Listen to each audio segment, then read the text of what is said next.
بسم الله الرحمن الرحيم.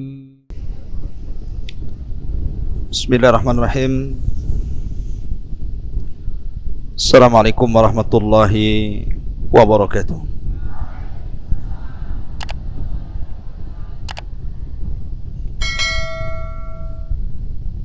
Bihamdillah wassalatu wassalamu ala rasulillah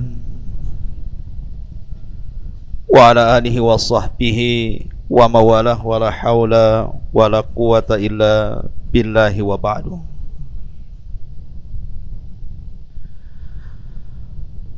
Hadirin dan hadirat, santri, ikhwan dan akhwat yang dimuliakan Allah subhanahu wa ta'ala, alhamdulillah di malam hari ini dengan izin Allah subhanahu wa ta'ala kita bisa duduk di malam Ahad ini, dan pembahasan di malam hari ini insyaallah kita akan membahas tentang salah satu daripada keimanan kita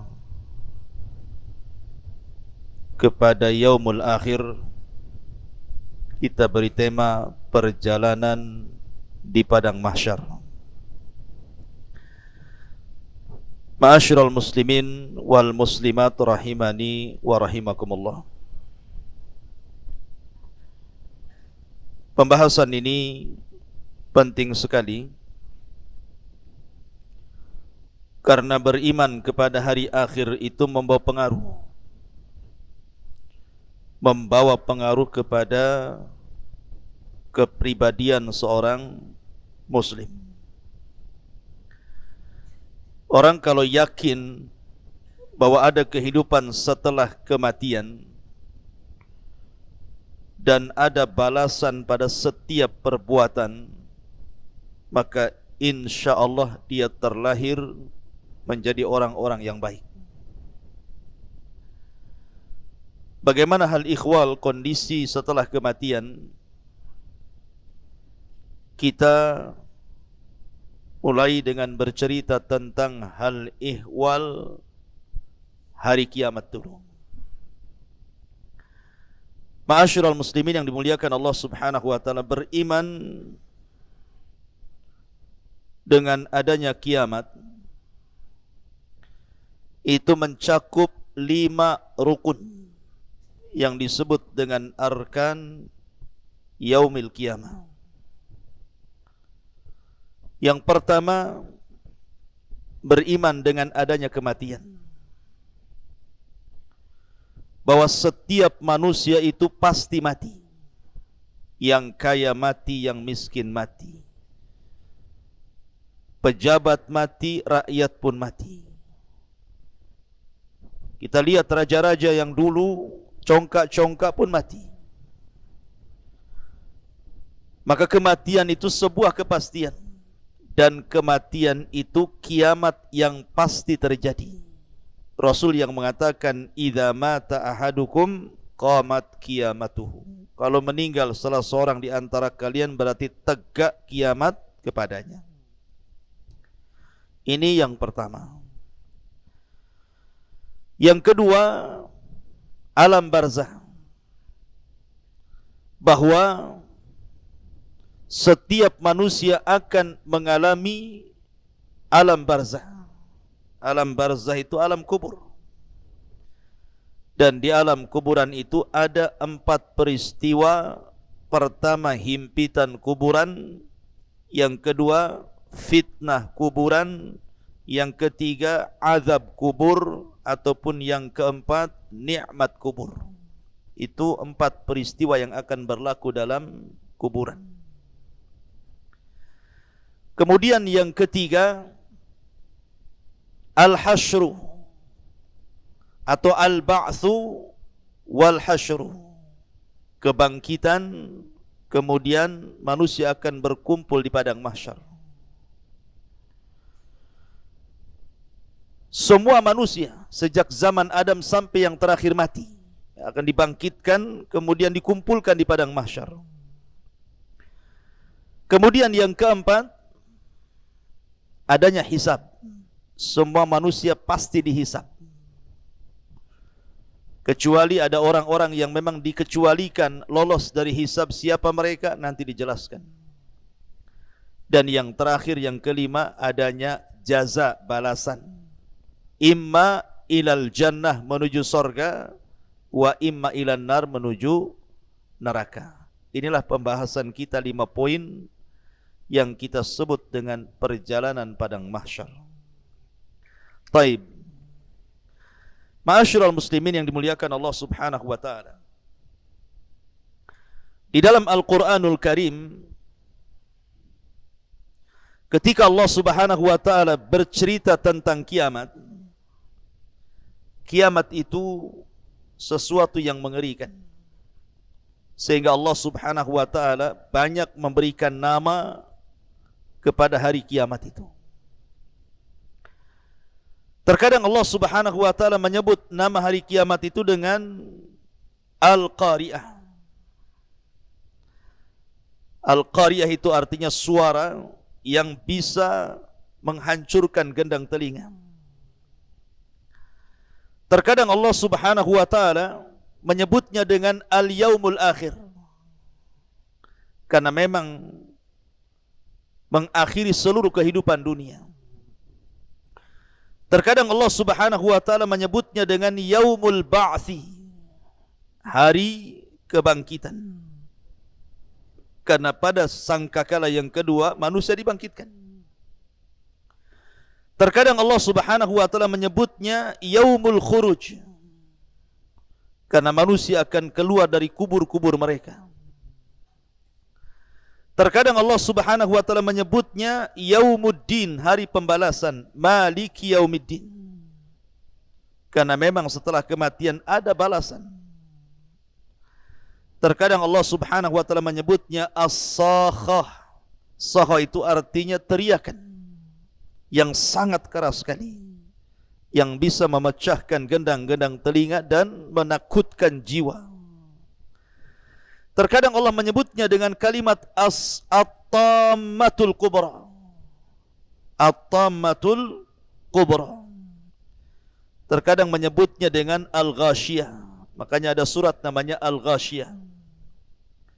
Terkadang disebut Yaumul Hisab, Al-Waqi'ah, kemudian Yaumul Wa'id, Yaumul Jam'i, Al-Haqqah, Yaumut Talaq, Yaumut Tanad, dan banyak lagi istilah-istilah, nama-nama yang semakna, yang menunjukkan bahwa nama-nama itu menunjukkan adanya kiamat. Dan orang Arab ketika memberi satu peristiwa dengan banyak nama menunjukkan peristiwa itu maha dahsyat. Taib. Kapan terjadi kiamat? Terjadinya kiamat itu kalau seluruh tanda-tanda kiamat Allah munculkan. Di sana ada tanda-tanda kiamat kecil, ada tanda-tanda kiamat besar. Kalau tanda-tanda kiamat kecil itu kadang muncul, kadang tenggelam. Tetapi kiamat besar kalau sekali muncul tidak mungkin dihentikan. Akan terus seperti itu, ganti ini, ganti itu, hilang itu, ganti yang lain. Pamannya turunnya khurujud Dajjal, munculnya Dajjal. Dajjal belum mati, Isa sudah turun.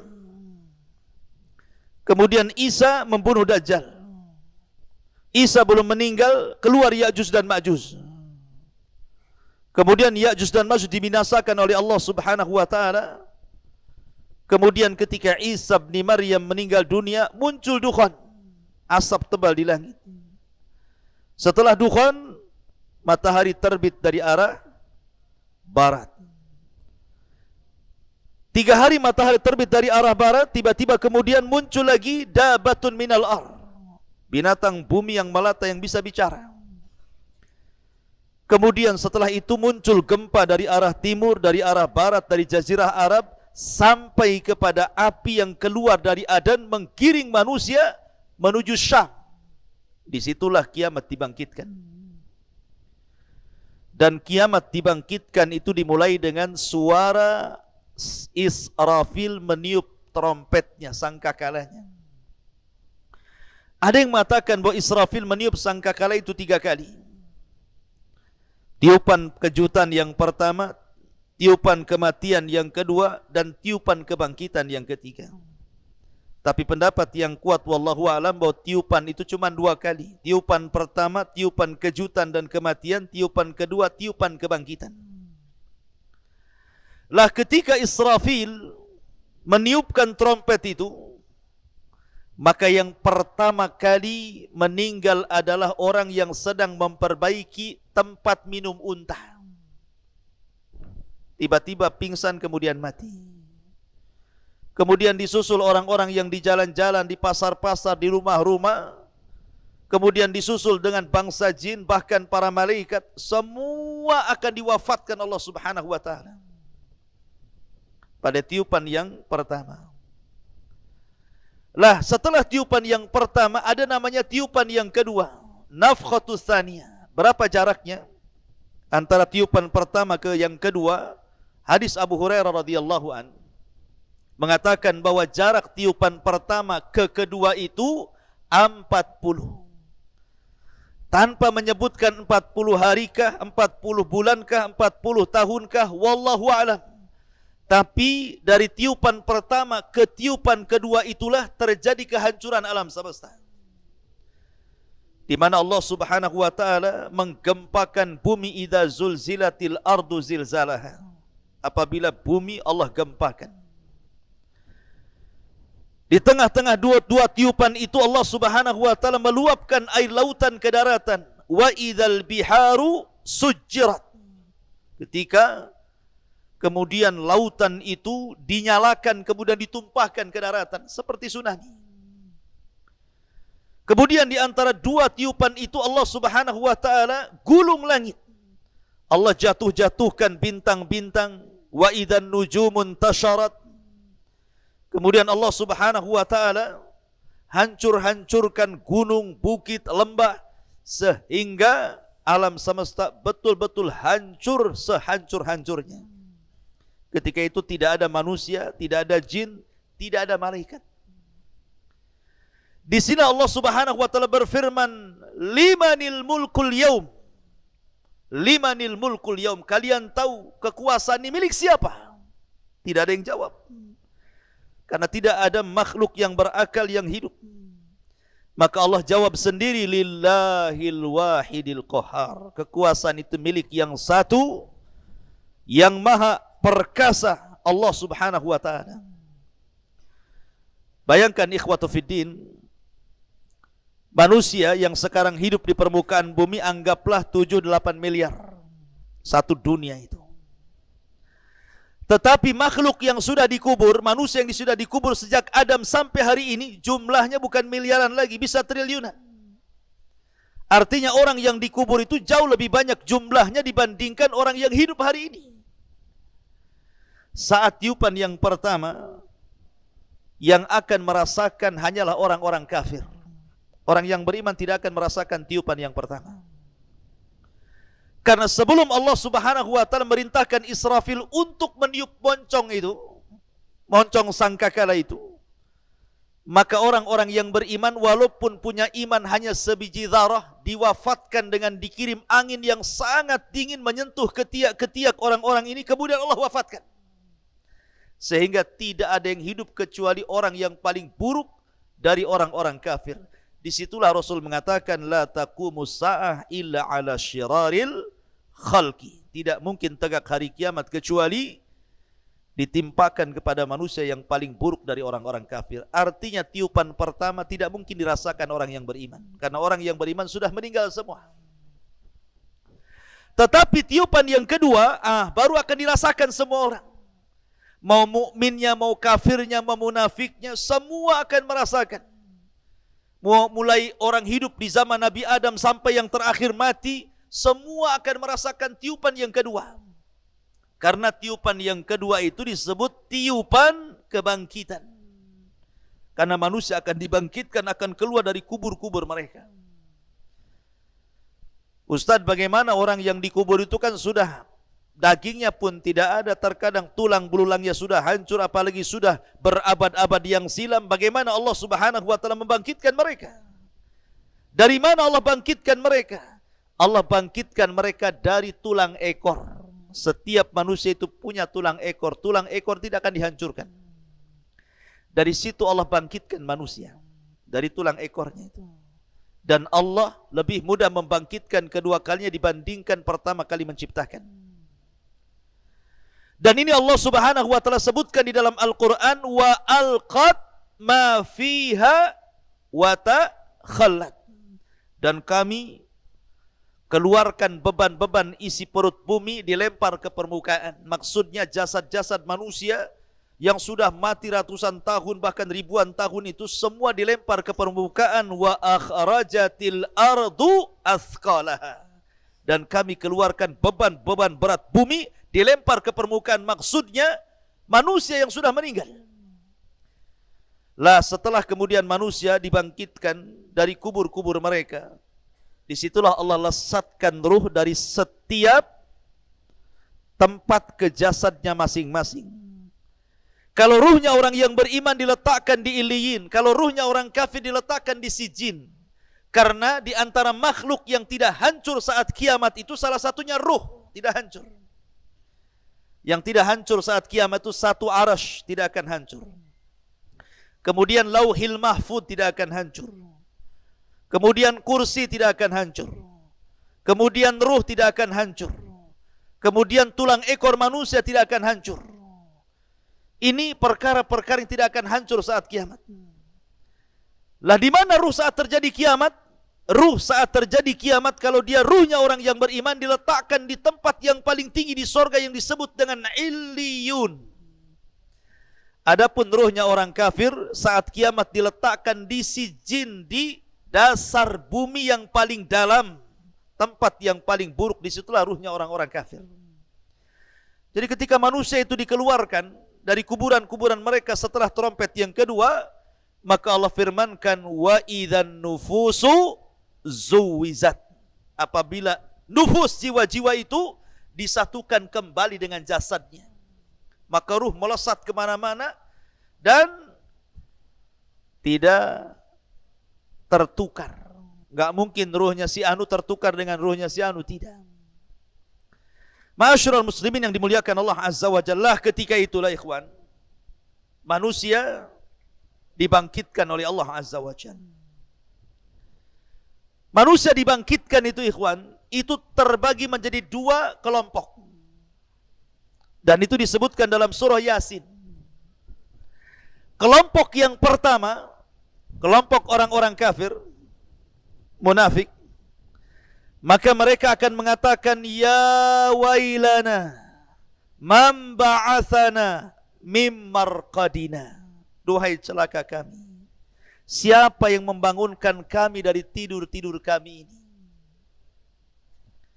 Kelompok yang kedua yang merasa senang ketika dibangkitkan, mereka mengatakan, hadza ma wa'adar rahman wa sadaqal mursalun. Inilah janji Allah Subhanahu wa taala kepada kita dan benarlah ucapan para rasul itu. Maka di sini manusia akan menjadi dua kelompok. Adapun orang-orang yang beriman, maka mereka difirmankan Allah Subhanahu wa taala, walladzina amanu wattaba'athum dzurriyyatuhum biimanin alhaqna bihim dzurriyyatuhum. Dan orang-orang yang beriman kemudian diikuti keimanannya dengan keluarganya, maka mereka akan dikumpulkan di situ. Mereka tenang.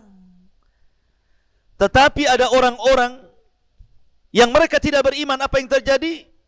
Yauma yafirrul mar'u min akhi wa ummihi wa abi wa sahibatihi wa bani likulli imri'in yauma idzin sya'nun yughni.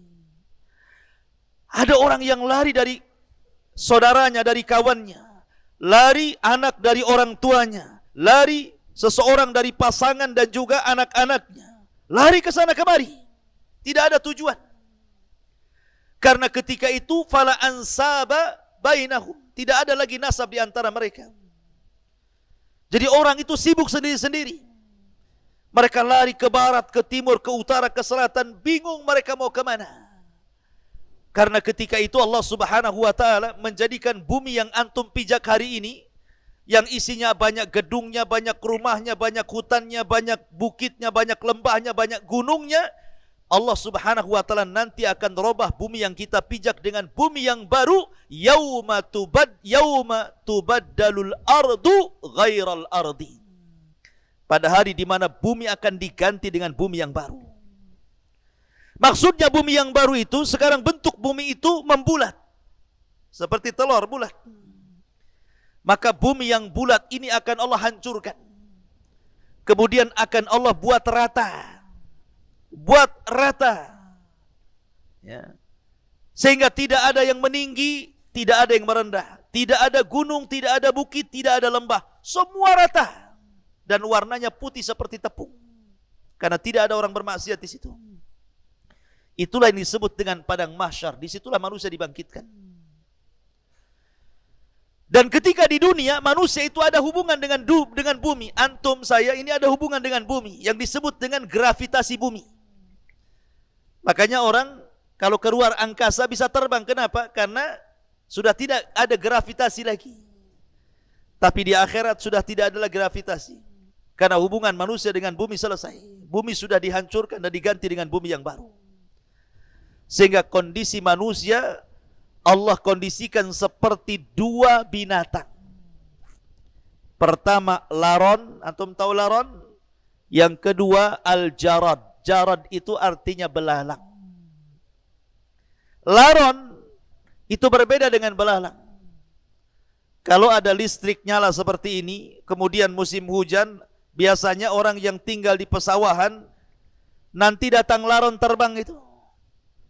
Kemana? Menuju cahaya. Lihat cara terbang laron itu. Laron kalau terbang gak ada aturannya. Dia tabrak kawannya, dia senggol kawannya, akhirnya putus sayapnya, besoknya udah berserak-serak di bawah. Kenapa? Karena tidak ada aturan laron terbang itu. Beda dengan belalang.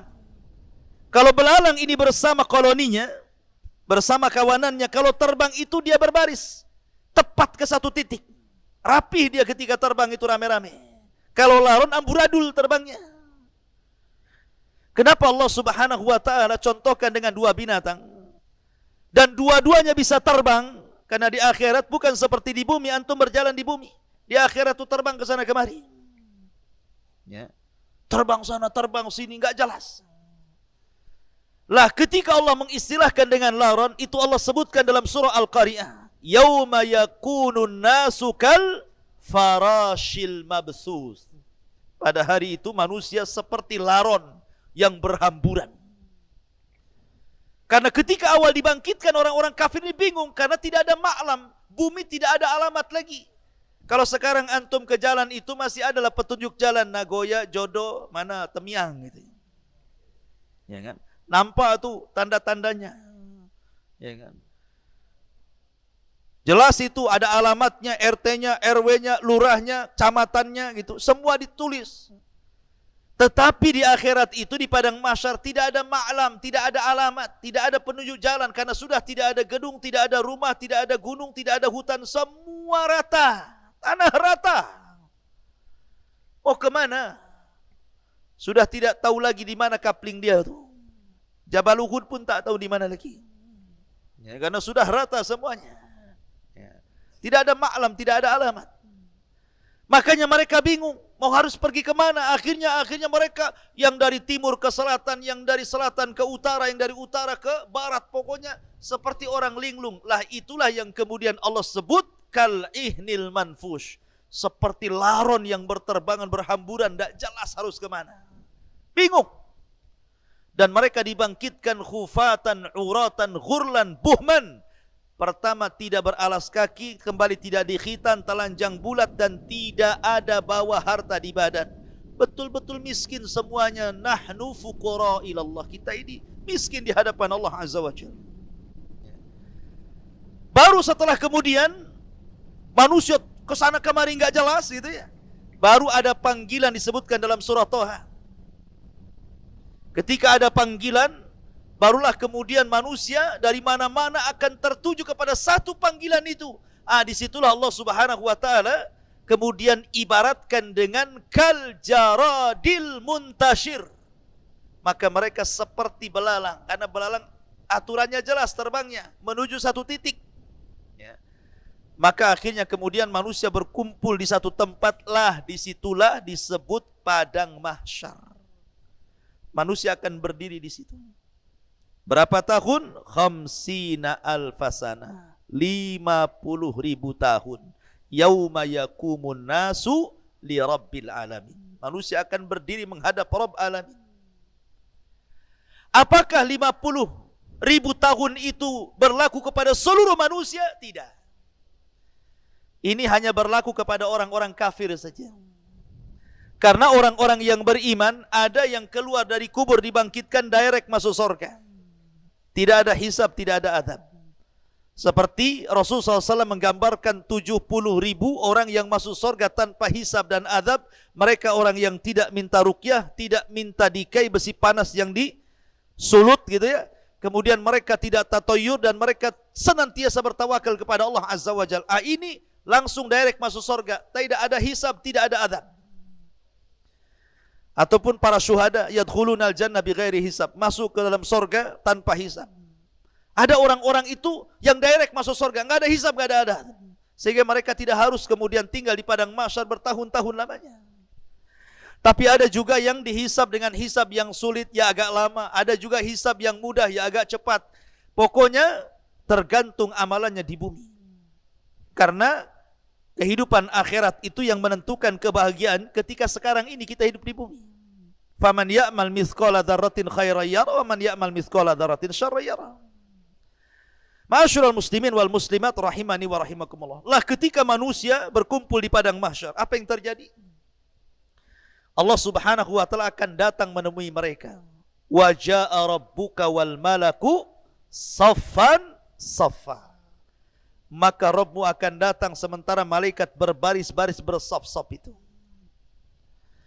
Lah ketika itu Allah Subhanahu wa taala memanggil makhluk yang disebut dengan jahannam.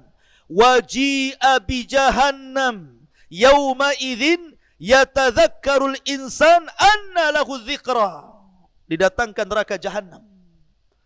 Jahannam ini memiliki 70.000 tali kekang. Dan setiap satu tali kekang dipegang oleh 70.000 malaikat. Anda bisa bayangkan? Jahannam ini ditarik memiliki 70.000 tali untuk nariknya itu. Sementara setiap tali itu ditarik oleh 70.000 malaikat. Besar sekali jahannam itu. Ya. Kemudian ditampakkan di hadapan manusia. Ketika kemudian ditampakkan di hadapan manusia, disinilah manusia terbagi menjadi 3 kelompok. Kelompok yang pertama disebut kelompok al-muqarrabun. Kelompok muqarrabun, orang-orang yang dekat dengan Allah Subhanahu wa taala. Maka mereka langsung diangkat oleh Allah Azza wa Jalla, dijauhkan dari jahannam, kemudian diletakkan di bawah arsy Allah Subhanahu wa taala. Kemudian kelompok yang kedua yang disebut ashabul yamin diangkat juga, dijauhkan dari jahannam sehingga jahannam berawal di bawahnya. Tetapi ada kelompok yang disebut dengan zalimul nafsi. Mereka akan tetap berada di situ, dikitari dan dikelilingi oleh neraka jahannam, naudzubillah. Mereka itulah yang akan merasakan hisab Allah Subhanahu wa taala. Lah ketika jahannam itu sudah dibentang di hadapan manusia, disitulah Allah akan letakkan satu jembatan menuju sorga yang disebut dengan as-sirat. Makanya ulama akidah ketika memberikan makna sirat itu jisrun mamdudun fauqa jahannam. Sebuah jembatan yang diletakkan di tengah-tengah jahannam. Jadi kalau orang jatuh dari titian itu langsung nyemplung ke jahannam, 70 tahun baru sampai ke dasarnya. Ma'asyiral muslimin yang dimuliakan Allah Azza wa Jalla. Ketika itulah manusia akan ditanya 4 perkara. Nabi SAW bersabda, la tazulu qadama abdin hatta yus'al an arba, an umrihi fima afna, wa an shababihi fima ablah, wa an ilmihi fima amila fih, wa an malihi min aina iktasabahu wa fima anfaqahu. sebelum kaki anak Adam bergeser untuk naik ke titian itu, maka belum lagi diangkat kakinya, ditanya 4 perkara. Pertama, umur, kemana kau habiskan? Kedua, masa muda, kemana kau lampiaskan? Ketiga, ilmu, sudahkah kau amalkan? Keempat, harta, dari mana kau dapat, kemana kau belanjakan? Semua akan ditanya. Ma'asyiral muslimin yang dimuliakan Allah Azza wa Jalla, di sinilah ada proses hisab yang cukup melelahkan, cukup panjang. Di antaranya manusia akan diterbangkan catatan-catatan amalnya. Ada catatan umum, setiap para nabi punya catatan dengan kaumnya. Dan ada catatan masing-masing, semana kita ini punya catatan, sampai ada namanya hadis bitaqah. Orang membawa di hadapan Allah 99 catatan, kata Allah, bentangkan catatanmu. Dibentangkan baru 1, rupanya kesalahannya catatannya sejauh mata memandang. Antum tahu kalau antum masuk ke sebuah minimarket, kemudian antum belanja semua satu minimarket itu, kemudian keluar struknya, kertasnya itu. Belanjanya 1, 2, 3, sejauh mata memandang.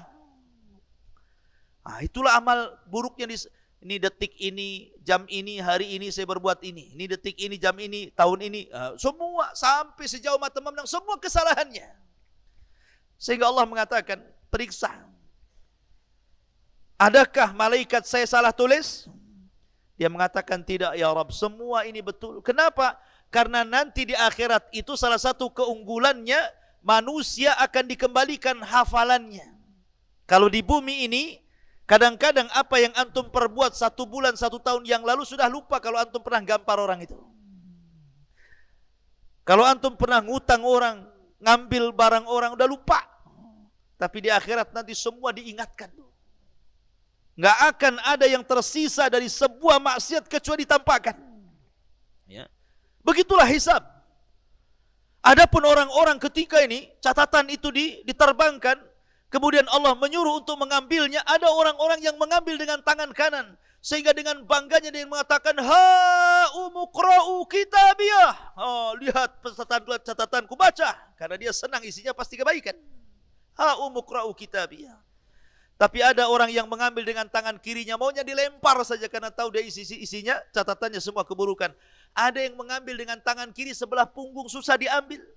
Karena orang itu terbagi 3. Pertama, mukmin mengambil dengan tangan kanan, kafir dengan tangan kiri, munafik dengan tangan kiri di sebelah punggungnya. Begitulah manusia.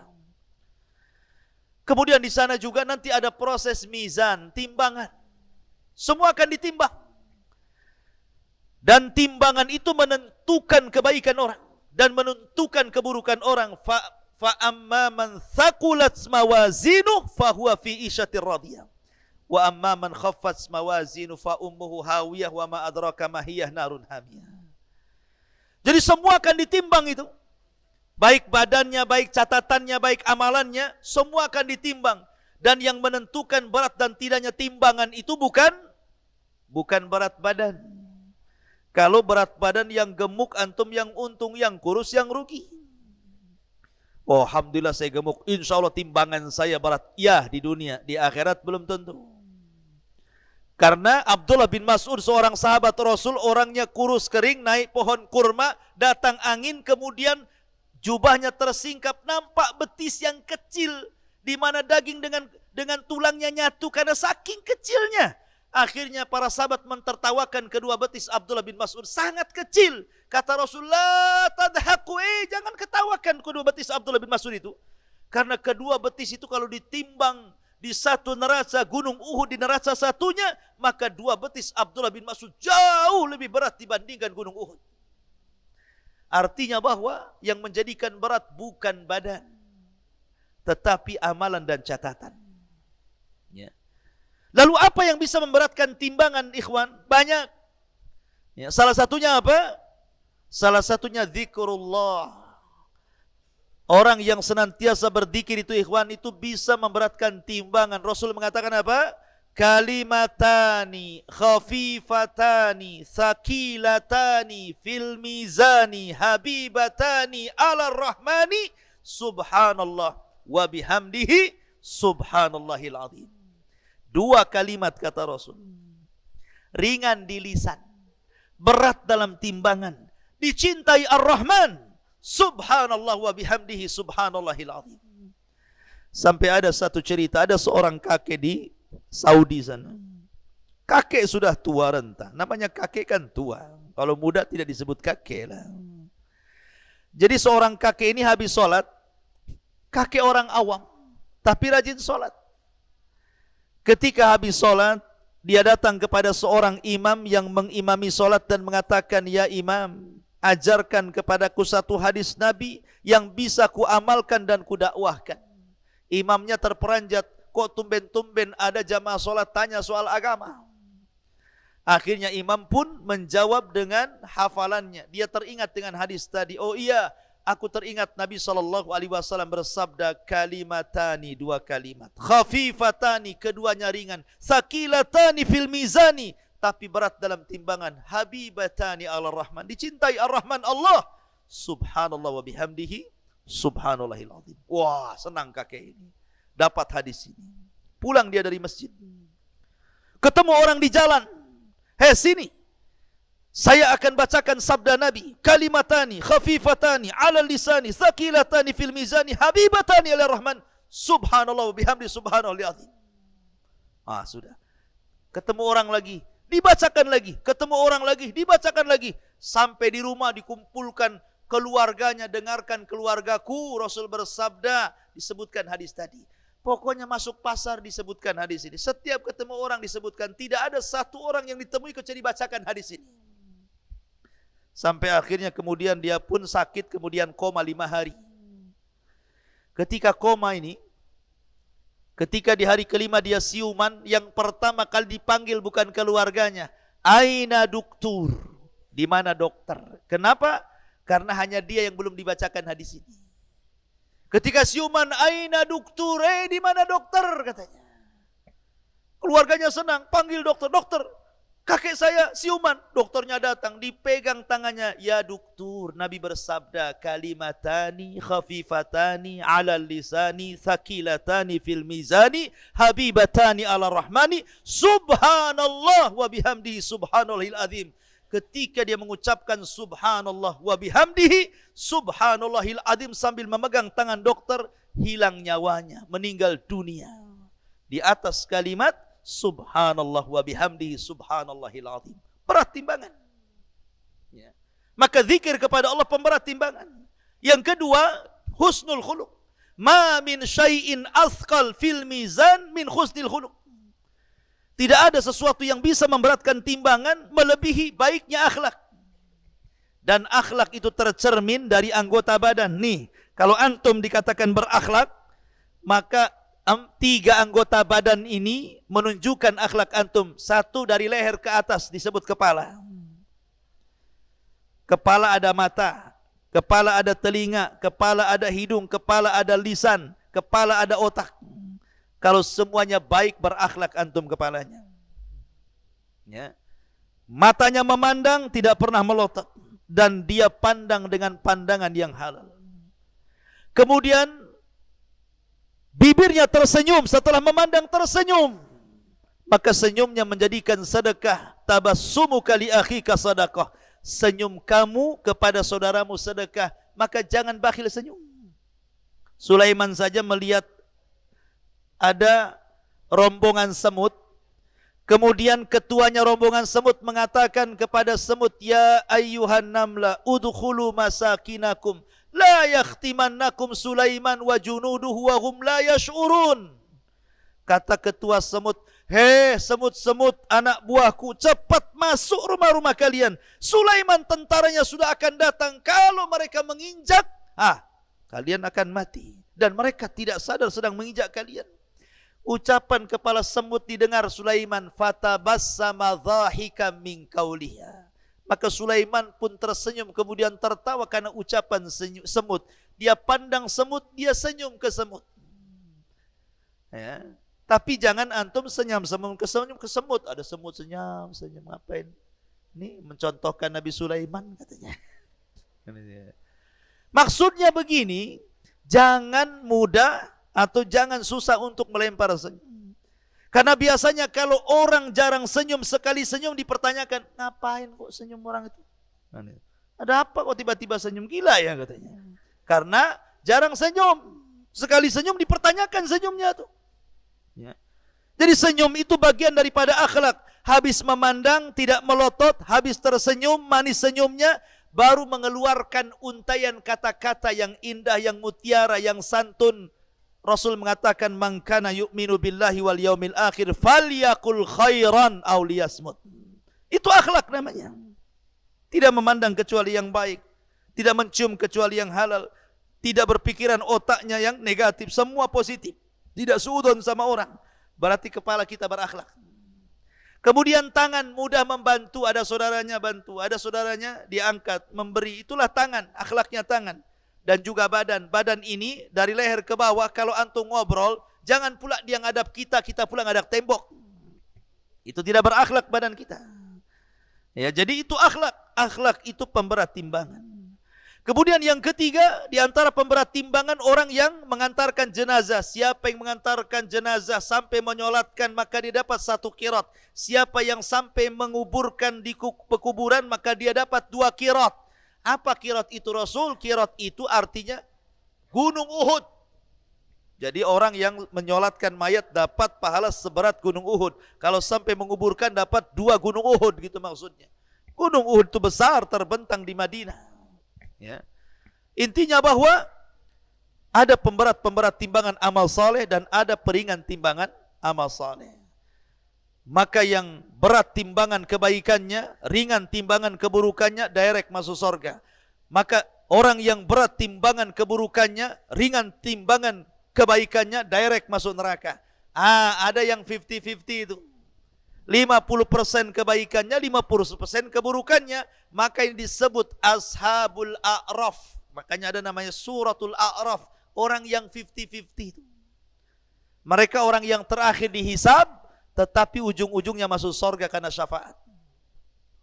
Ma'asyiral muslimin, para santri, ikhwan dan akhwat yang dimuliakan Allah Subhanahu wa taala. Kembali ke padang mahsyar. Ini proses hisab namanya. Jadi manusia itu, ikhwan, coba perhatikan, jangan ribut. Perhatikan dulu. Jangan ngadap sana, sini ngadap sini. Itu siapa itu? Ngadap sini. Antum ustadznya di mana? Ya. Jadi kondisi padang mahsyar itu, manusia akan dibangkitkan di padang mahsyar. Padang mahsyar ini, ikhwan, adalah padang yang sangat luas. Ketika manusia berdiri di padang mahsyar, apa yang terjadi? Matahari dan bulan itu yang disatukan oleh Allah akan diletakkan di atas kepala. Makanya saat kiamat yang tidak jatuh itu cuma matahari dan bulan. Semua bintang dan planet berjatuhan dan bertubrukan, dihancurkan, kecuali matahari dan bulan. Karena Allah mengatakan wajumi asyamsu wal qamar. Maka Allah akan kumpulkan matahari dan bulan jadi satu. Tidak dihancurkan. Karena akan dibawa kepada padang mahsyar dan akan diletakkan 1 mil di atas kepala. Disitulah keringat bercucuran. Saking banyaknya keringat, ada yang tenggelam 1 betis, ada yang tenggelam 1 pusar, ada yang tenggelam 1 dada, ada yang hampir tenggelam dengan kepala-kepalanya. Saking panasnya keringat terus bercucuran. Dan kondisi mereka tidak bisa duduk, tidak bisa baring. Mereka hanya bisa berdiri saja, tidak ada makanan, tidak ada minuman. Ketika itulah mereka bingung harus apa yang mereka lakukan. Sehingga mereka kemudian bertanya kepada orang-orang berakal di antara mereka, setiap kaumnya, setiap zamannya, setiap masanya, berkumpullah orang-orang yang berakal itu. Kemudian mereka mengatakan, kenapa kita tidak datang kepada Nuh alaihi salatu wassalam? Cobalah kita minta syafaat.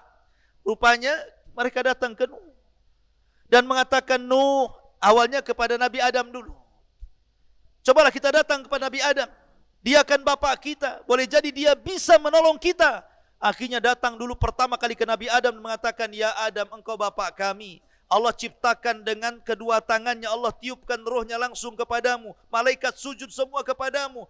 Tolonglah, lihat kami. Kami ini sudah kepanasan, lelah, letih. Minta kepada Allah agar engkau perantara syafaat bagi kami. Tapi Adam mengatakan, tidak bisa, aku pernah berbuat salah. Gara-gara makan buah larangan aku diusir dari sorga. Kau pergi kalian ke Nuh sana. Boleh jadi Nuh bisa menolong kalian. Nafsi, kata Adam. Urus diri kalian. Datanglah ke Nuh. Nuh, kamu ini Rasul yang pertama. Tolonglah.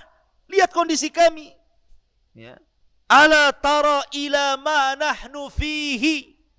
Ud'u ila rabbik. Tidakkah kau iba melihat kondisi kami? Berdoalah kepada Rabbmu ya Nuh, agar memberikan syafaatnya kepada kami.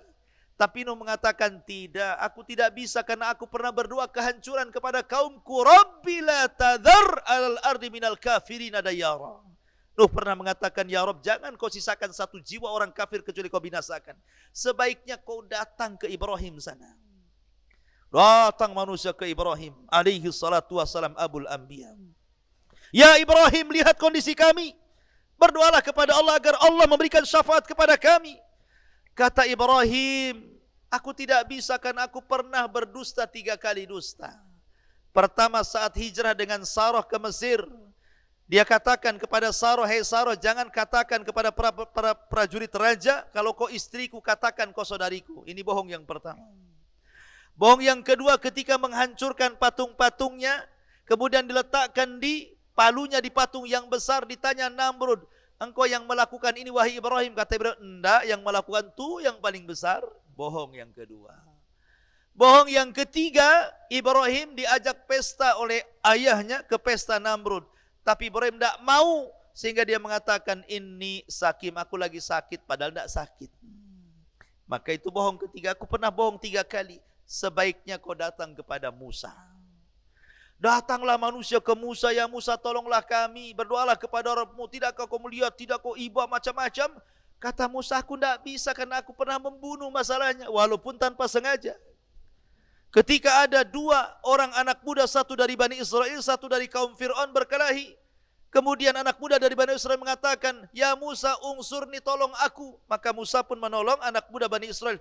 Diserang sama kaum Kipti, ditangkis sama Musa. Tangkisannya membuat orang itu mati. Baru nangkis sudah mati. Bagaimana kalau nyerang tuh? Ya. Artinya Musa membunuh tidak sengaja. Aku tidak bisa pernah membunuh orang. Lebih baik datang kepada Isa. Datang semua kepada Isa. Isa tidak menyebutkan alasannya, tapi Isa mengatakan, sudah datanglah kepada Muhammad sallallahu alaihi wasallam. Datang mereka kepada Rasul sallallahu alaihi wasallam. Kata Rasul, ana laha, kan ku coba. Maka Rasul akhirnya mencoba menghadap Allah, sujud di bawah arsy, lama sujudnya. Akhirnya Allah mengatakan, ya Muhammad, irfa' ra'sak. Angkat kepalamu, kul tusma, sal tu'ta, ishfa' tu syafa'. Katakan kau didengar, minta kau diberi, mintalah syafaat, ku beri kau syafaat.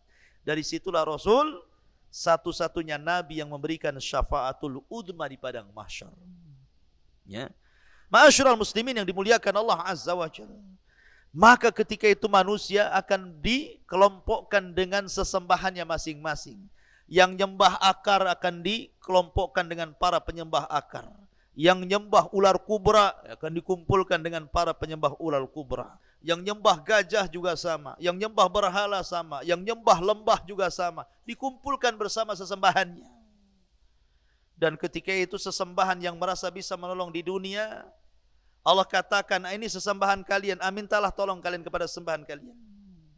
Tidak bisa sesembahan itu menolong. Karena mereka tidak mendatangkan manfaat, juga tidak bisa mencegah madarat. Ketika itulah mengatakan, wasiqal ladzina kafaru ila jahannama zumara. Allah giring orang-orang kafir masuk ke neraka jahannam. Sehingga ketika sudah tidak ada orang kafir lagi di padang mahsyar, karena orang kafir tidak sempat masuk ke titian, mereka sudah masuk ke neraka semua, tinggal ada 2 kelompok, mukmin dan munafik. Disitulah mereka diuji untuk menyeberang sirat titian itu. Maka seorang mukmin, Rasul yang pertama kali nyeberang, kemudian nunggu di ujung. Setiap ada umatnya lewat, Rasul berdoa, Allahumma salim salim, ya Allah selamatkan umatku, selamatkan umatku. Ya kan? Ma'asyiral muslimin yang dimuliakan, sehingga ada yang menyeberang dengan cepat seperti kilat, tahu-tahu sudah di ujung. Ada yang seperti naik kuda balap, ada yang seperti pelari, ada yang seperti berjalan, ada yang merangkak-rangkak, macam-macam.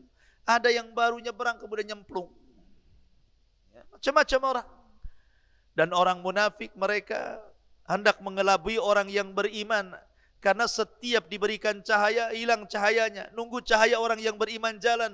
Naktabis min nurikum, tunggulah aku ikut cahayamu. Kata orang yang beriman, kau bisa menipu aku di dunia, kau tidak bisa menipuku di akhirat.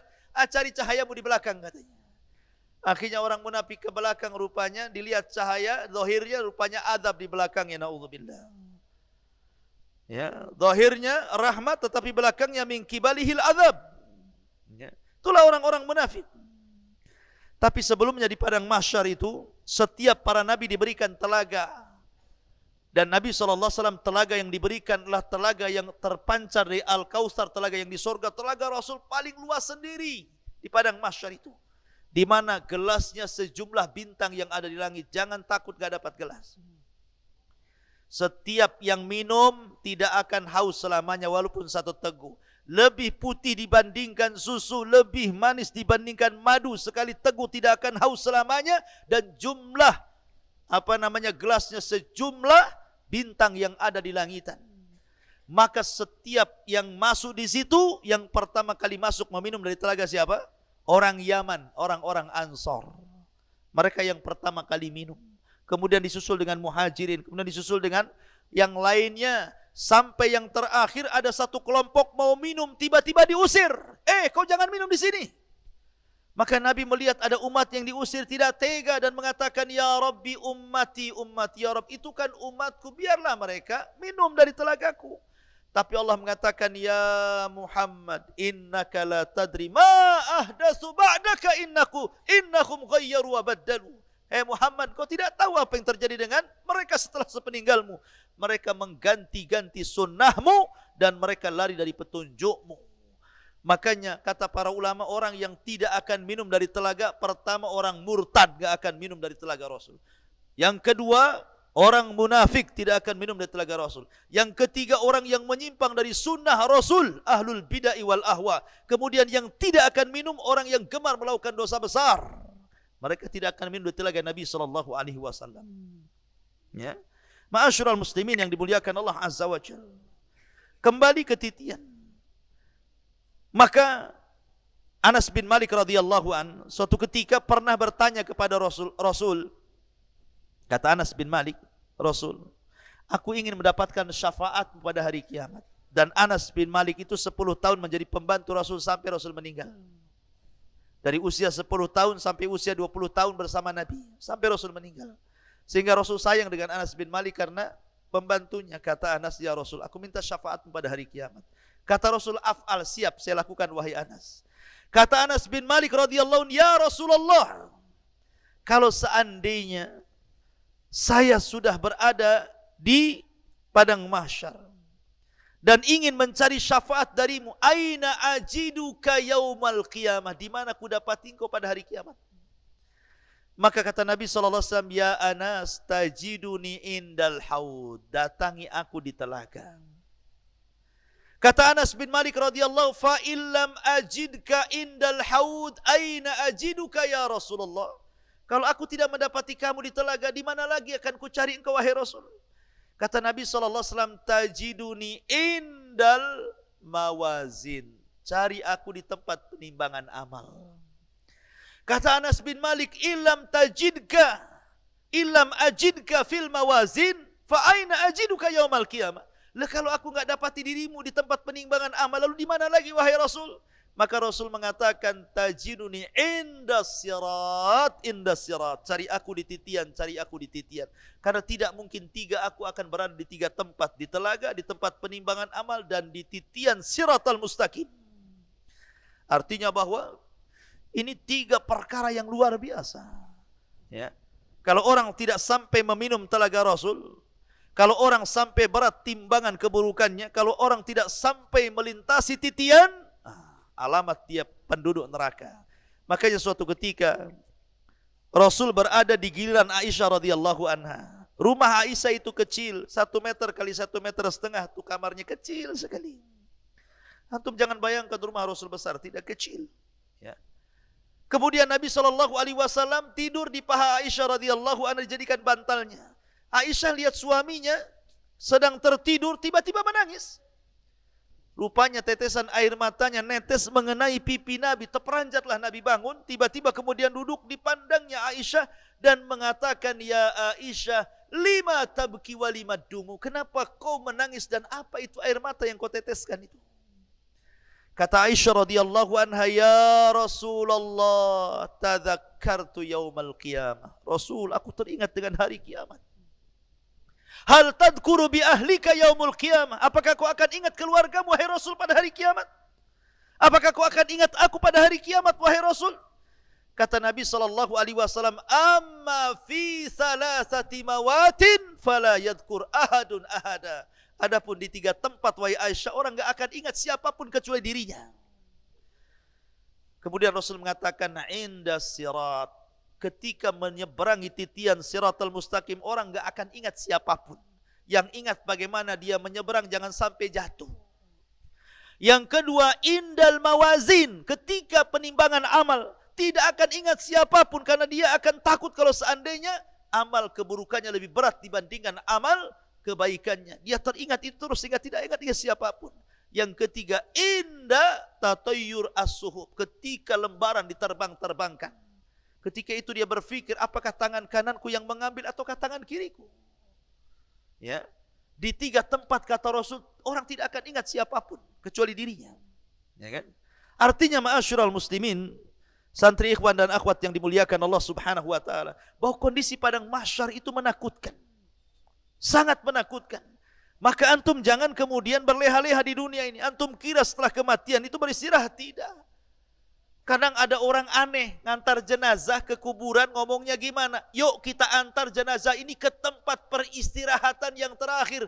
Kalimat ini bukan hanya keliru tapi salah. Ya. Kenapa? Karena orang dikubur bukan beristirahat. Enak saja orang kubur istirahat. Orang masuk kuburan itu untuk ditanyai apa yang sudah dikerjakan di bumi. Bukan untuk beristirahat. Makanya orang kadang-kadang untuk mengakhiri hidup susah di dunia, makan racun serangga sampai akhirnya mati kutu gitu ya. Karena bunuh diri, orang ini stres. Dikiranya dengan mati itu menyelesaikan urusan, justru urusannya jauh lebih besar karena orang bunuh diri itu dikekalkan di neraka, maksudnya dilamakan nerakanya. Walaupun dia dikeluarkan kalau dia seorang mukmin. Ma'asyiral muslimin yang dimuliakan Allah Azza wa Jalla, intinya bahwa kehidupan padang mahsyar ini luar biasa. Luar biasa. Makanya kenapa kita selalu diingatkan oleh Nabi SAW, di dunia ini banyak pelajaran. Banyak pelajaran yang bisa mengingatkan kita kepada kehidupan akhirat. Contoh, matahari. Di siang hari ketika kita matahari kemudian terik panas kepada kita, ini sebenarnya kita diingatkan bahwa nanti di akhirat jauh lebih panas. Ya. Kalau sekarang ini matahari ini jauh dari bumi, tetapi Allah letakkan di porosnya. Sebab matahari ini kalau jauh dari porosnya, ini poros matahari, ini bumi umpamanya ya. Ini matahari kalau menjauh dari porosnya beku bumi itu. Tapi kalau mendekat dari bumi terbakar bumi itu. Makanya matahari tepat di porosnya. Itulah kuasa Allah Azza wa Jalla. Tidak menjauhkan, tidak mendekatkan. Sebab kalau jauh beku, kalau dekat terbakar, ditempatkan di porosnya. Ya. Banyak. Kalau kita melihat api, kalau orang berpikirnya api itu dijadikan tadzkirah kan itu. Allah mengatakan dalam Al-Quran itu, afara'aitumun naral lati turun a'antum ansya'tum syajarataha am nahnu munsyi'un nahnu ja'alnaha tadzkiratan, kata Allah kan. Tidakkah kau lihat api yang menyala kalau ada kebakaran? Ya, tidakkah kau perhatikan api-api yang menyala itu? Apakah kami yang menghidupkan atau kalian? Itu semua kami jadikan peringatan bagi kalian. Maksudnya bahwa akan ada api yang jauh lebih besar daripada api dunia, gitu maksudnya. Jadi semua dunia ini sebenarnya bisa dijadikan pelajaran akan ketebalan keimanan kita kepada hari akhir. Cuman kita saja kadang-kadang tidak peka, ya kan? Makanya sudah nyantai saja. Nah, jadi ini diantara pembahasan kita perjalanan di padang mahsyar. Banyak pembahasan. Cuman karena kita mau bagi-bagi hadiah, maka cukup sampai di sini kajiannya. Kita mulai pertanyaan. Jangan ribut, jangan rame ya. Biasa saja.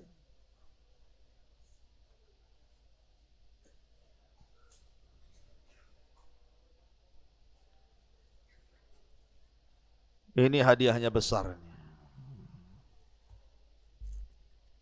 Apa isinya? Jangan-jangan bata pula. Taib. Hadiahnya tidak bisa saya baca karena nggak ada tulisannya, hitam semua. Taib. Sebelah sini. Jangan sebelah sini dulu. Ingat, dari kamera ke kiri. Allah Subhanahu wa taala sebelum membangkitkan kiamat, maka akan didahului dengan alamat kiamat besar. Sebutkan 10 alamat kiamat besar. Ada yang ngacung? 10 alamat kiamat besar tidak tahu? Oke, tidak 10, 5 saja. Fadal. 1, 2, 3, 4, 5,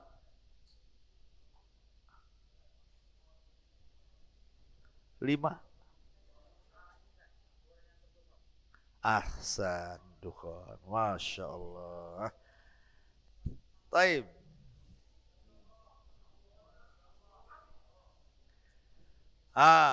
Siapa yang nambah 5-nya di sini? Tadi sudah disebut. 5 lagi. Kan sudah. Antum.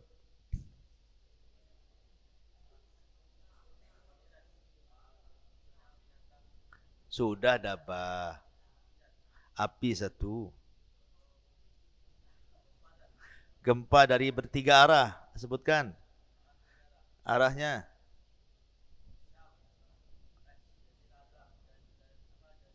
Jazirah Arab 1. Iya, gempanya kan 3 arah gempanya itu. Arahnya mana saja? Timur 1, 2. Masa utara? Jazirah Arab. Taib 1 lagi.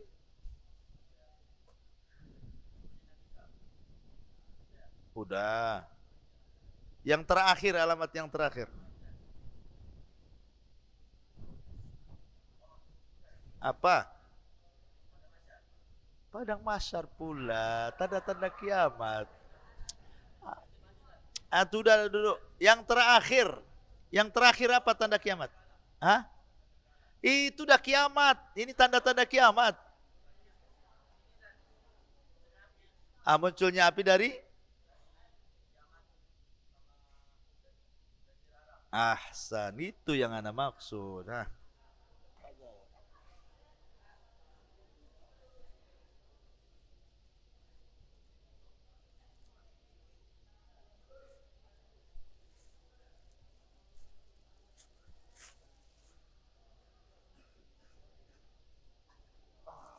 Ada lagi nih, sisa kemarin. Ada yang hitam, ada ini. Taib. Berapa kali tiupan sangkakala ditiup?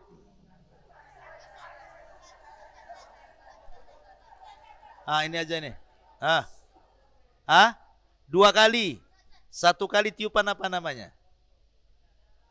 2 kali? Ahsan. Fadhal. Kejadian di alam kubur. 4 peristiwa. Sebutkan peristiwa alam kubur. Ntar dulu. Belakang. Belakang.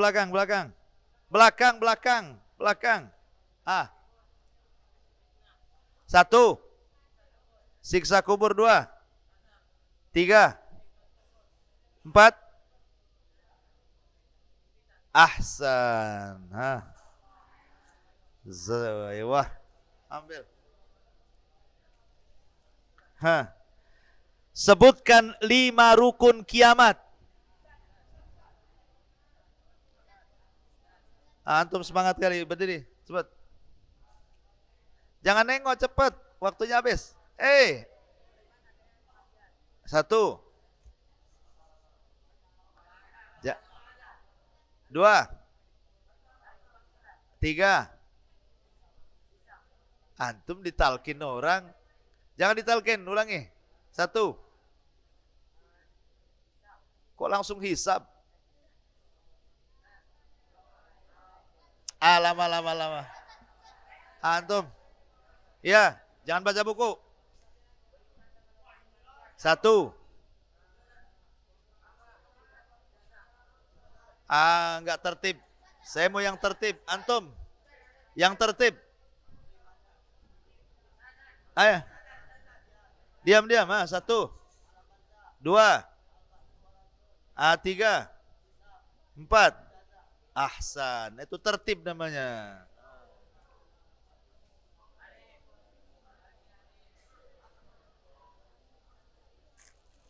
Ya. Taib. Pembahasan.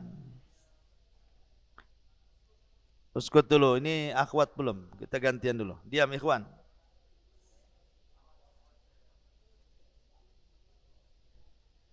Akhwat. Dengerin akhwat.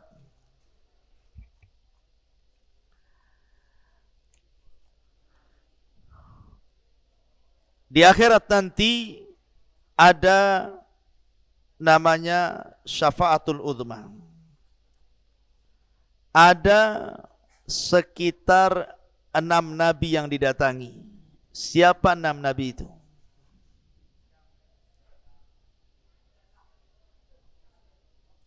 Hah? 1. Siapa? Siapa yang jawab nih? 6 nabi yang didatangi manusia.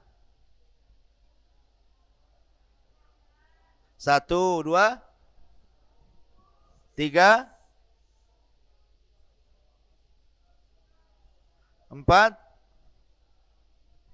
5, 6. Ahsanti. Ayo, dapat nih. Gak baca kan? Taib. Lagi. Akhwat, dengerin. Ada 3 tempat manusia tidak akan ingat siapapun. Sebutkan 3 tempat itu.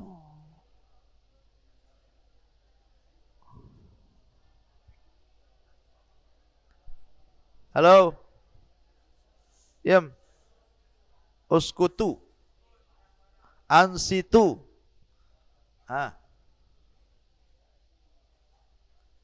Siapa yang jawab?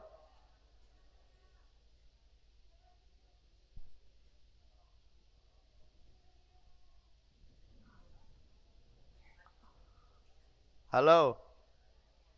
Enggak ada? Cepat.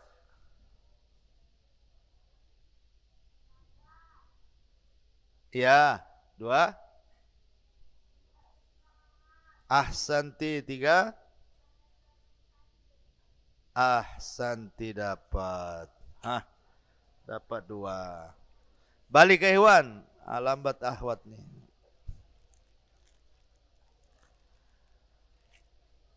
Di padang mahsyar, ingat ikhwan, di padang mahsyar ada haud telaga. Ada orang-orang yang tidak akan minum telaga Rasul. Siapa mereka? Suhaibun Nadharah itu. Suhaibun Nadharah. Mana Nadharah? Murtad, munafik. Ahsan. Dapat. Sakleheran. Ya kan. Taib. Timbangan pada hari kiamat, apa yang ditimbang?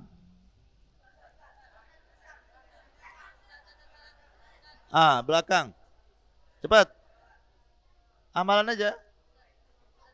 Ada. Antum. Cepat. Ada 3 yang ditimbang, apa aja sebutkan? Amal 1, 2. Iya, amal ibadah. Amal ibadah. Terus 2.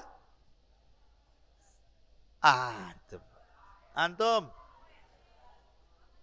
Amal ibadah. Antum. Antum. Cepat. Ah. Itu contoh yang memberatkan amal, yang ditimbang. Itu amalan yang memberatkan timbangan. Apa yang ditimbang? Antum, cepat. Ampun apa ngomong apa antum? Satu ya.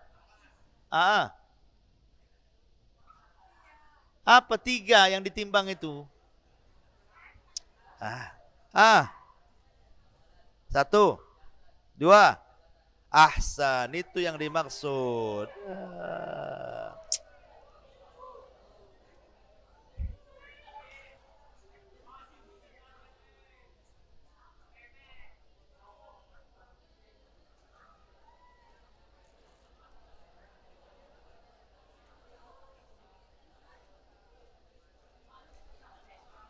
Ya.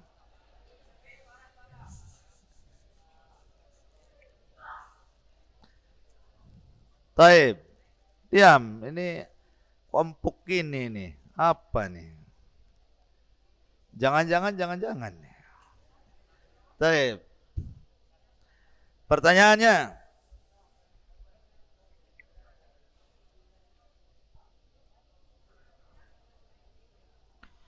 Di padang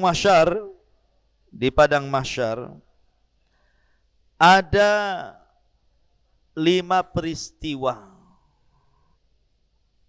Sebutkan 5 peristiwa saja yang terjadi padang mahsyar itu apa saja?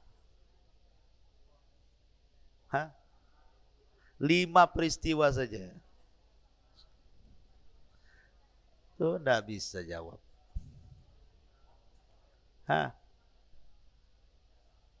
Ada yang saya jawab? 5 peristiwa yang terjadi di padang mahsyar apa saja? Tadi sudah saya jelasin sampai lambat. Tak ada yang tahu. Jadi antum tadi ngapain aja dengar kajian? Ya cepat. Ahsan.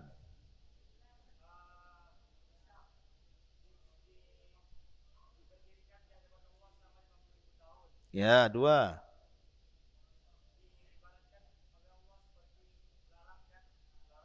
Ayat 3.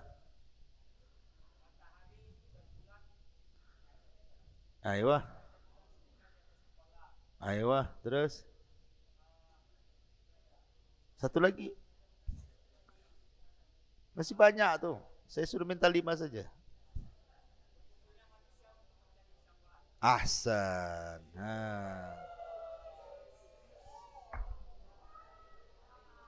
Taib.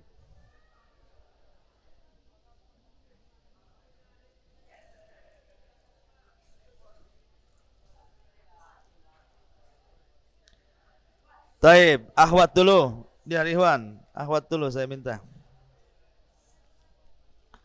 Akhwat. Aisyah radhiyallahu anha pernah menangis dan melihat wajah Rasulullah. Kemudian Aisyah mengatakan, "Ya Rasulullah," tadi sudah ditanyakan ya, seseorang yang ingat, sudah hafal. Sekarang hadis Anas bin Malik. Anas bin Malik minta syafaat kepada Rasul. Kemudian dia mengatakan 3 tempat di mana Rasul tidak mungkin tidak ada di situ. Sebutkan 3 tempat itu akhwat.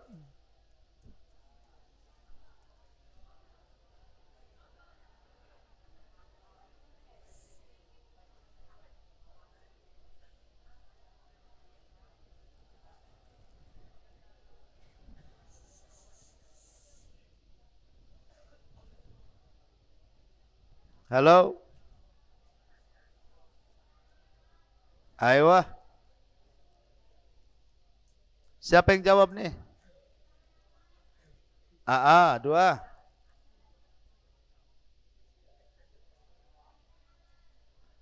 3.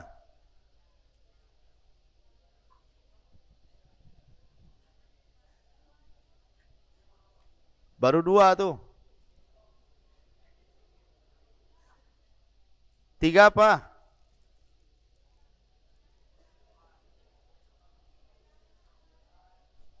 Ulangi, nggak dengar. Ustadznya nggak dengar nih.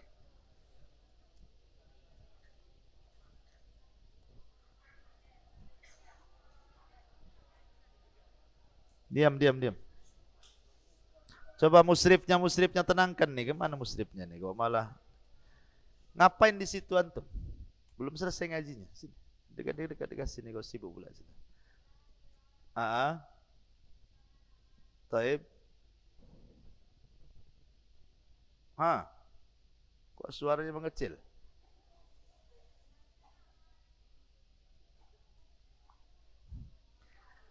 Dengarin Ustaz ya. 1 apa 1? 1. 1, 2 dicoba. Ayo 2. 3. Oh, di padang mahsyar pula. Ada salah. Salah pula. Antum tuh yang pakai prokes tuh. Cepat.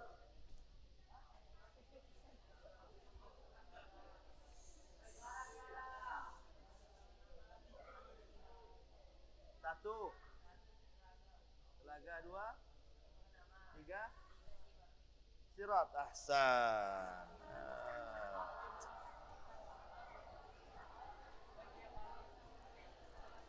Ahsan.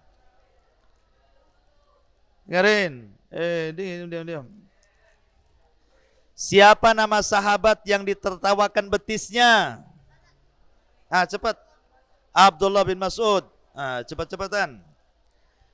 Taib. Dengerin. Diam dulu, bingung mau nanya jadinya. Ya.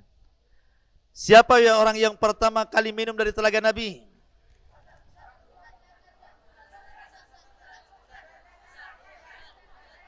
Antum. Ahsan Ansar Yaman. Ambil.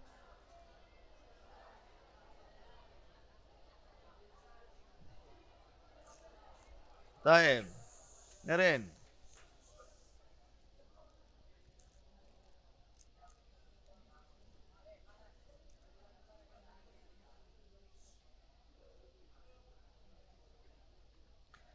Siapa malaikat yang akan meniup trompet sangkakala?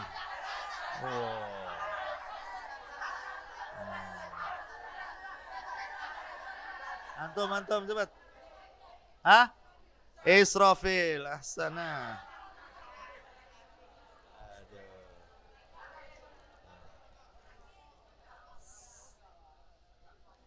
Berapa jarak antara tiupan pertama dan kedua?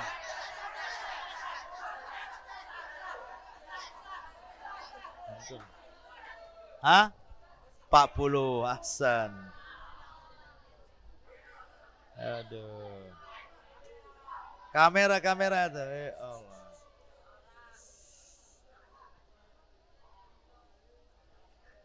Dengerin. Ahwat, dengerin Ahwat. Ahwat ini lelet. Dengerin.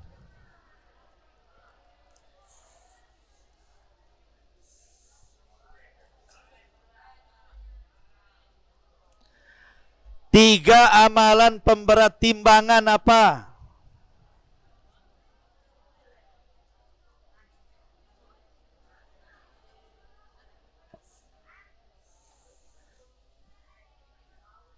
Siapa yang jawab?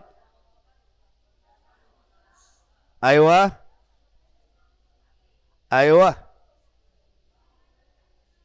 Ahsanti. Apa pula kayak pasar? Taib. Dengerin. Dengerin Ahwat, dengerin. Ya. Coba ulangi lagi peristiwa alam kubur. Berapa peristiwa tuh? Tadi Ikhwan sudah jawab. Ada 4 peristiwa tartib.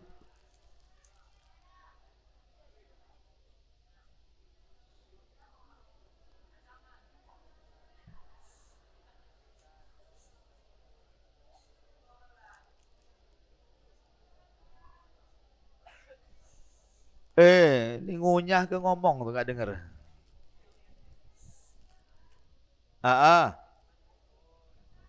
Ayo wah.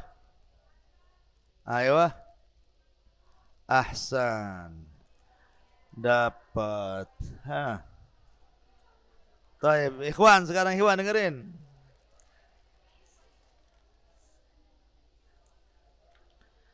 Kenapa Nabi Ibrahim tidak bisa memberikan syafaat? Apa alasannya?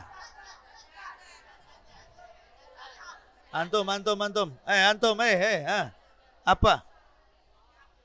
Bohongnya kenapa? Berapa kali bohong? Diam.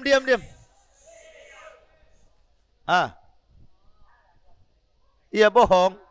Kapan bohongnya?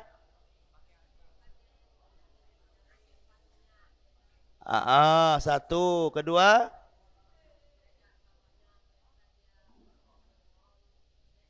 istrinya sakit. Dia sakit. Ketiga, 2 saja. 3.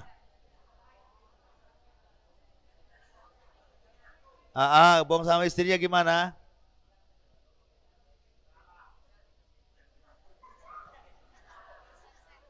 Jangan apa? Tengok sini. Apa?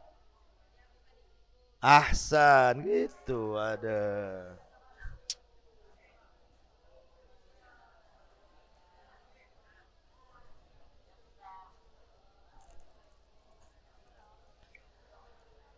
Apa alasan Nabi Musa tidak berikan syafaat?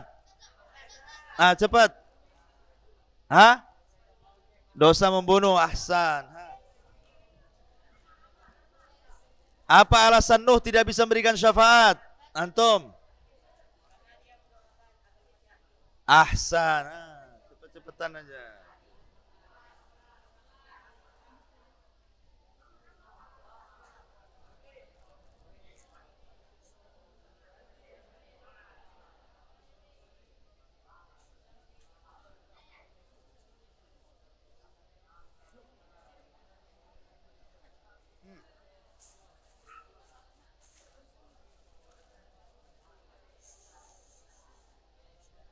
Garin, pertanyaan di luar tema. Pertanyaan di luar tema. Duduk yang bagus, yang rapi. Nanti pula tak bisa. Siapa nama Imam Syafi'i?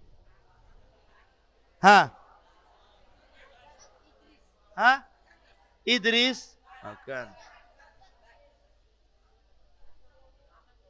Ahsan, Muhammad ibn Idris.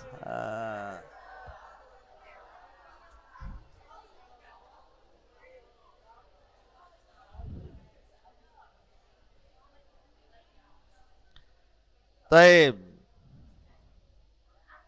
Siapa nama Abu Hanifah? Ayo. Siapa nama Abu Hanifah? Nu'man? Ahsan. Nu'man bin Sabit. Siapa nama Abu Bakar?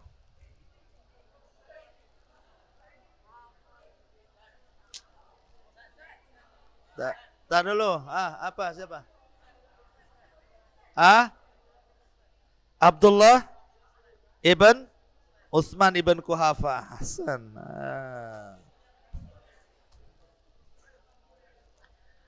Taib.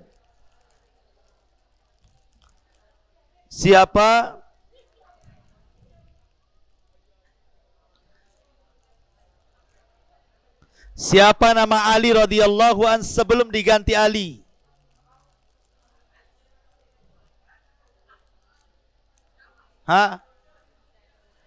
Nggak tahu?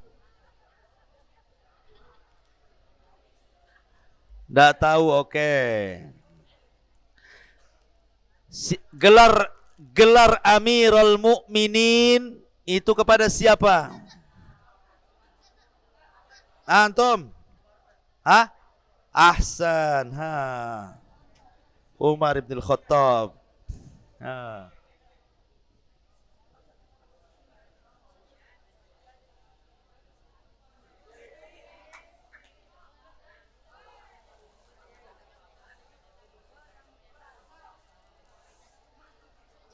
Tiga akhwat, tiga ikhwan. Akhwat dulu. Diam dulu antum. Akhwat. Dengerin. Sebutkan muazin Rasul, berapa muazin Rasul? Akhwat. Diam. Ustaz tak bisa dengar. Antum diam, Kak. Diam.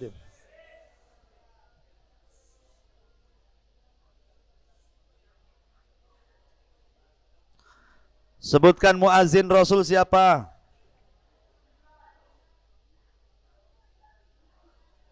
Bilal, 1, 2. 2. Hah?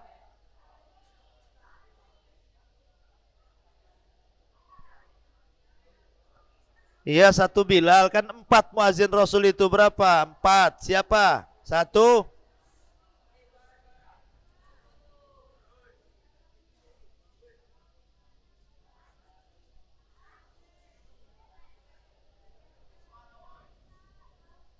Nggak ada yang tahu? Lah, nggak ada yang tahu. Ikhwan, antum. 1, 2. Iya, 1 Bilal. Abdullah ibn Maktum 2, 3.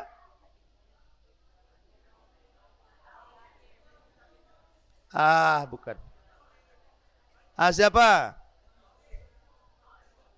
Bilal, Abdullah ibn Umi Maktum, Abu Mahdzurah, kemudian Sa'ad Al-Qaradi Maula Ammar ibn Yasir. Tahu pula. Ya. Taib. Siapa yang membantu Rasul 10 tahun?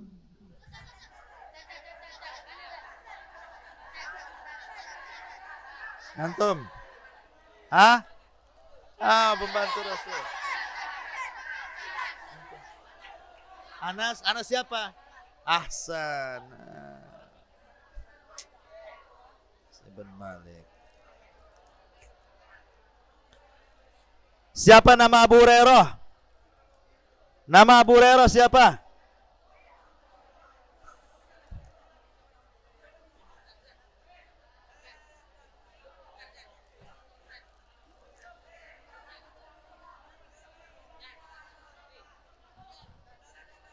Diam dulu. Apa pula antum? Antum? Abdurrahman Ibn Sahar. Itu nama Islam. Nama jahiliyahnya apa? Nama Islamnya siapa?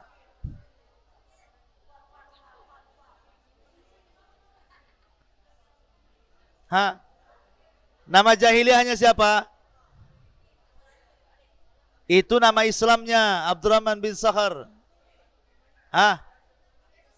Ahsan, Abdu Syamsi. Ada Abdu Syamsi. Taib.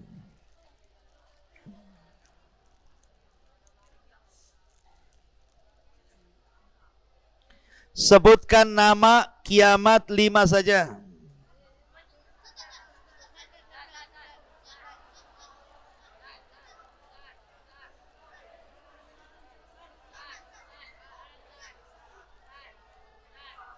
Antum. Cepat.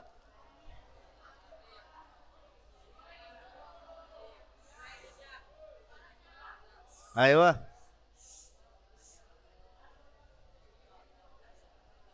Al-Qari'ah.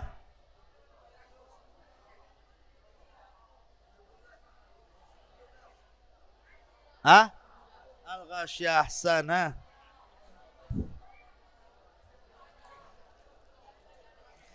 Diam. Sekarang Ahwat. Diam nanti. Diam. Jangan teriak. Diam. Ahwat, sebutkan nama-nama anak-anak Nabi. Masa enggak hafal?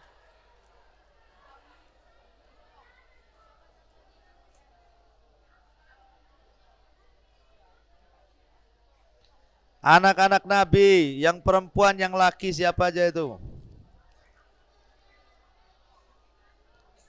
Aywah. Ahsan. Zainab, yang laki-lakinya? Abdullah. Qasim. Ahsan. Ibrahim.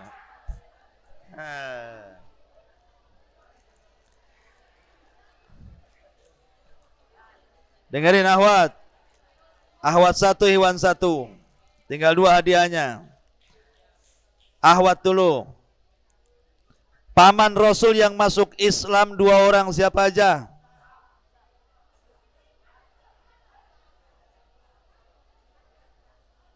Siapa? Diam antum.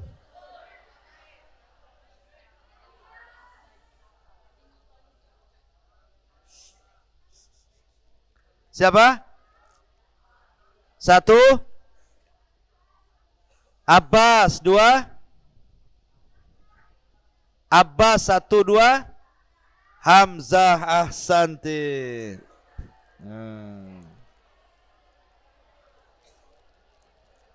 Ikhwan, dengerin. Paman Rasul yang kafir 2 siapa? Cepat.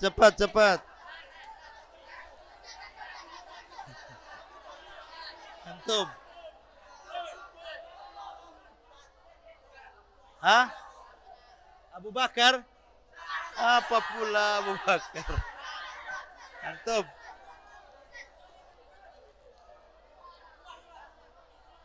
Abu Lahab sama Abu Jahal.